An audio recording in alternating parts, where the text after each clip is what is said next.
Welcome to ఉదయం news. ఈ నెల 27న రాష్ట్రంలో జరగబోయే పట్టభద్రుల ఎమ్మెల్సీ ఎన్నికల్లో తెలుగుదేశం పార్టీ ఆధ్వర్యంలోని కూటమి బలపరిచిన పారాబత్తుల రాజశేఖర్ని రంపచోడవరం నియోజకవర్గంలోని కూటమి శ్రేణులంతా కలిసికట్టుగా పనిచేసి అత్యధిక మెజార్టీతో గెలిపించాలని రాష్ట్ర శిశు సంక్షేమ మరియు గిరిజన సంక్షేమ శాఖ మంత్రి గుమ్మడి సంధ్యారాణి పిలుపునిచ్చారు.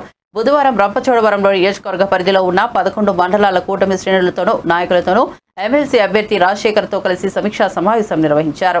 ఈ సందర్భంగా ఆమె మాట్లాడుతూ రాష్ట్రంలో ఉన్న అన్ని ప్రాంతాల్లో ఉంటున్న పట్టభద్రులంతా కూటమి అభ్యర్థిని బలపరిచే విధంగా ప్రతి ఒక్కరూ పనిచేయాలని పిలుపునిచ్చారు. అభ్యర్థి రాజశేఖర్ మాట్లాడుతూ ఎమ్మెల్సీగా గెలిచిన తర్వాత అత్యధిక సమయం రంపచోడవరం నియోజకవర్గానికి కేటాయిస్తామని హామీ ఇచ్చారు. 6 నెలల కాలంలోనే కూటమి ప్రభుత్వం ఎన్నికల్లో ఇచ్చిన విధంగా అనేక హామీలు నెరవేర్చిందని, ప్రస్తుత ఎన్నికల కోడ్ పూర్తి అయిన వెంటనే మిగిలిన హామీలు కూడా నెరవేర్చేందుకు రంగం సిద్ధం చేసినట్లు మంత్రి సంధ్యారాణి పేర్కొన్నారు.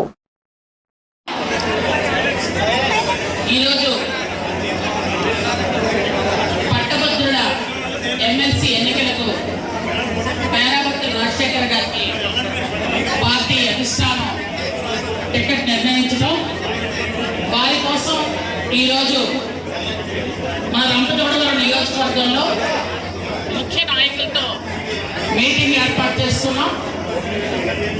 ముఖ్యంగా రంపచోడవరంలో 4660 ఓట్లు ఉన్నాయి.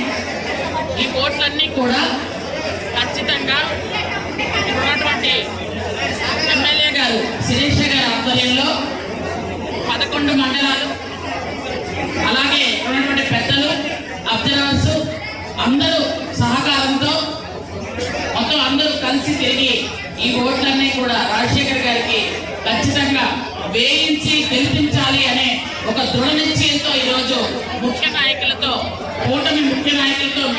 మీటింగ్ ఏర్పాటు చేసుకోవడం జరిగింది. ముఖ్యంగా మన ఎన్నికలు జరగకముందే మన పట్టభద్రుల ఎమ్మెల్సీ ఎన్నికలు కానీ, టీచర్స్ ఎమ్మెల్సీ ఎన్నికలు కానీ మనం కైవసం చేసుకోవడం మీ అందరికీ తెలుసు.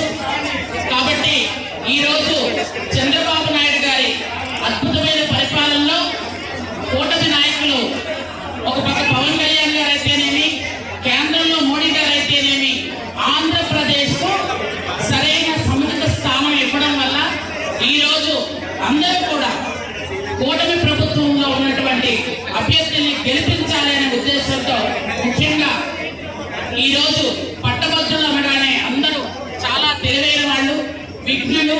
ఖచ్చితంగా ఎవరైతే రాష్ట్రాన్ని అభివృద్ధి పదంలో నడిపిస్తారో వారికే ఓటు వేయాలి అని ఈ రోజు అనుకోవడం కూడా జరుగుతుంది. కాబట్టి ఖచ్చితంగా రాజశేఖర్ గారి గెలుపు తథ్యమని మీ అందరికీ మరొక్కసారి తెలియజేసుకుంటూ, ఆయనకి ముందుగానే ఇక్కడ ఉన్నటువంటి మన రంపచోడవరం నియోజకవర్గం తరఫు నుంచి అరకు పార్లమెంట్ లో ఉన్నటువంటి ఏకైక నియోజకవర్గం ఈరోజు పట్టభద్రుల ఎమ్మెల్సీ ఎన్నికలకి ఒక్క నియోజకవర్గమే ఉంది మాకు.